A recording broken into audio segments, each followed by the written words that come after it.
Assalamualaikum warahmatullahi wabarakatuh. Saya yang bernama Muhammad Sodikin, kelas PM 5A, Prodi jurusan Perbandingan Mazhab, akan menjelaskan asas-asas hukum acara perdata. Asas hukum acara perdata adalah suatu pedoman atau dasar yang harus dilaksanakan oleh hakim dalam mengadili suatu perkara. Yang pertama, asas hakim bersifat pasif. Maksud dari asas ini adalah adanya tuntutan hak dari penggugat kepada tergugat, timbulnya inisiatif sepenuhnya ada pada pihak penggugat. Hakim bersifat pasif dalam pengertian yang luas adalah bahwa suatu perkara diajukan ke pengadilan atau tidak untuk penyelesaiannya sepenuhnya tergantung inisiatif dari para pihak yang sedang berperkara, bukan dari hakim yang akan memeriksa, karena sebelum perkara diajukan ke pengadilan, hakim bersifat pasif. Sedangkan kalau suatu perkara telah diajukan oleh para pihak ke persidangan pengadilan, maka hakim harus bersifat aktif untuk mengadili perkara tersebut seadil-adilnya tanpa pandang bulu. Hakim tidak diperbolehkan atau dilarang memberikan putusan yang tidak dituntut oleh para pihak yang berperkara, karena akan berakibat putusnya cacat hukum dan dapat batal demi hukum. Pasal 178 HIR, Jo pasal 189 RBG. Kedua, asas sifat terbukanya persidangan. Asas sifat terbukanya persidangan adalah hakim dalam mengadili suatu perkara yang diajukan oleh penggugat, persidangannya terbuka untuk umum. Dalam praktik persidangan yang terbuka untuk umum, persidangannya dilaksanakan dalam ruangan yang pintunya terbuka dan setiap orang tanpa terkecuali dapat menyaksikannya jalannya persidangan. Sedangkan persidangan yang tertutup untuk umum, pelaksanaannya dalam ruangan yang pintunya ditutup dan tidak semua orang bisa masuk terkecuali para pihak yang berperkara dan para saksi. Dalam perkara yang terbuka untuk umum, maka harus terbuka untuk umum, karena jika ternyata hakim dalam menangani suatu perkara tidak terbuka untuk umum, keputusan yang dibuat oleh hakim tidak sah atau cacat hukum serta dapat batal demi hukum. Pasal 13 UU nomor 48 tahun 2009 tentang kekuasaan kehakiman. Namun dalam hal sidang terbuka untuk umum terdapat pengecualiannya, yaitu khusus untuk perkara-perkara perceraian, persidangannya tertutup untuk umum karena menyangkut rahasia keluarga. Yang ketiga, asas mendengar kedua belah pihak. Asas mendengar kedua belah pihak adalah hakim dalam menangani suatu perkara terhadap para pihak yang sedang berperkara harus mendengarkan keterangan tentang terjadinya peristiwa hukum dari kedua belah pihak.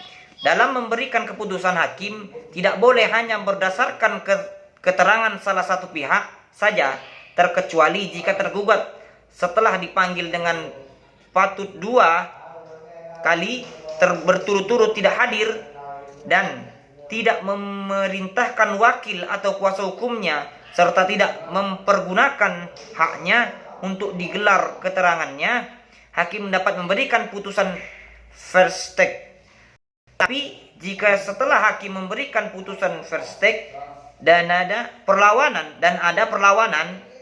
dari pihak tergugat, maka hakim juga harus mendengar keterangan pihak tergugat yang memberikan putusan yang adil. Pasal 121 ayat 2, 132A HIR, Jo pasal 145 ayat 2, 157 RBG, Jo pasal 47 RF, Jo pasal 4 UU nomor 14 tahun 2019 tentang kekuasaan kehakiman.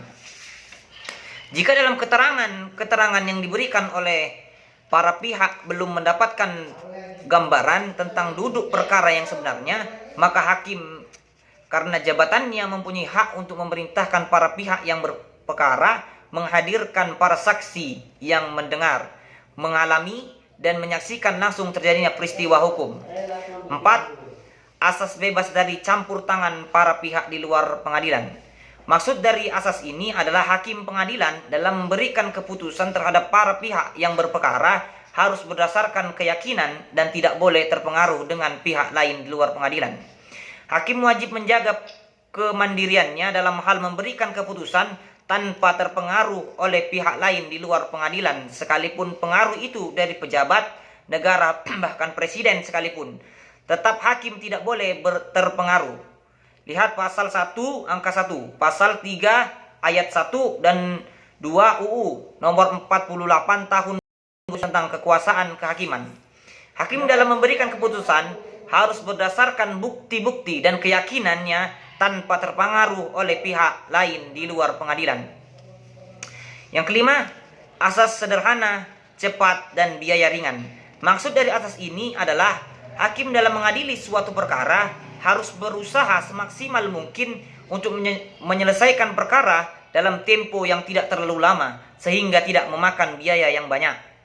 Sederhana diartikan hakim dalam pelaksanaannya mengadili harus menggunakan kalimat atau bahasa yang mudah dipahami dan dimengerti oleh para pihak yang berperkara. Cepat diartikan hakim dalam memeriksa para pihak yang berperkara setelah ada bukti-bukti yang cukup dan akurat, segera memberikan keputusan dan waktunya, tidak diulur-ulur atau penundaan persidangan. Yang keenam, asas putusan harus disertai alasan-alasan. Asas ini maksudnya adalah putusan hakim dalam suatu perkara harus menggunakan dalil-dalil atau dasar hukum positif yang ada. Hal ini dimaksudkan untuk berpertanggungjawaban dari sebuah keputusan yang telah dikeluarkan oleh hakim, sehingga pihak lawan juga akan kesulitan mencari celah atau kelemahan dari putusan tersebut. Hakim dalam menerapkan dalil-dalil atau hukum harus sesuai dengan sengketa yang dihadapi oleh para pihak. Jika tidak, maka keputusan yang dikeluarkan oleh hakim tersebut berakibat cacat hukum dan dapat dibatalkan, diubah, dan diperbaiki di tingkat banding. Dan agar supaya keputusan yang dikeluarkan apabila diajukan upaya hukum lain oleh pihak lawan tidak berakibat dibatalkan, diperbaiki, dan diubah di tingkat banding, kasasi maupun peninjauan kembali. Yang ketujuh, asas putusan harus dilaksanakan setelah 14 hari lewat. Maksud dari asas ini adalah setiap keputusan pengadilan hanya dapat dilaksanakan eksekusi setelah tenggang waktu 14 hari telah lewat dan telah mempunyai kekuatan hukum yang tetap, atau tidak ada upaya hukum lain dari pihak yang dikalahkan kecuali dalam putusan provisionil dan putusan unit verbal. Yang ke-8, asas beracara dikenakan biaya. Maksud dari asas berbicara dikenakan biaya adalah para pihak yang beracara di pengadilan kenakan biaya perkara. Biaya perkara pada umumnya berupa biaya pemanggilan, pemberitahuan, dan biaya materai. Biaya-biaya tersebut diperlukan oleh pengadilan untuk memperlancar jalannya persidangan. Biaya-biaya tersebut umumnya dibebankan kepada pihak yang dikalahkan dalam suatu persidangan. Jika dalam perkara tersebut ada barang-barang jaminan, baik yang bergerak maupun yang tidak bergerak, yang harus disita oleh panitera pengadilan negeri, maka selain biaya-biaya tersebut, di atas masih ada biaya tambahan, yaitu biaya sita eksekusi dari eksekusi lelang, termasuk di dalamnya biaya-biaya pengacara, para saksi, saksi ahli, dan juru bahasa. Pasal 121 ayat 4. Biaya-biaya yang harus dibayar di atas terdapat pengecualian untuk para pihak yang tidak mampu, yang telah mengajukan permohonan ke pengadilan dengan beracara di pengadilan tanpa biaya prodeo dan tidak dilawan oleh pihak lawan serta dikabulkan oleh hakim jika dalam persidangan dikalahkan tidak dikenakan biaya. Pasal 237, 238, 239 Hirjo. Apabila hakim dalam melaksanakan tugasnya tidak berpedoman atau menyimpang dari asas-asas hukum yang ada sesuai dengan peraturan perundang-undangan, maka keputusannya dapat berakibat cacat hukum dan dapat batal demi hukum. Demikian yang dapat saya sampaikan. Wassalamualaikum warahmatullahi wabarakatuh.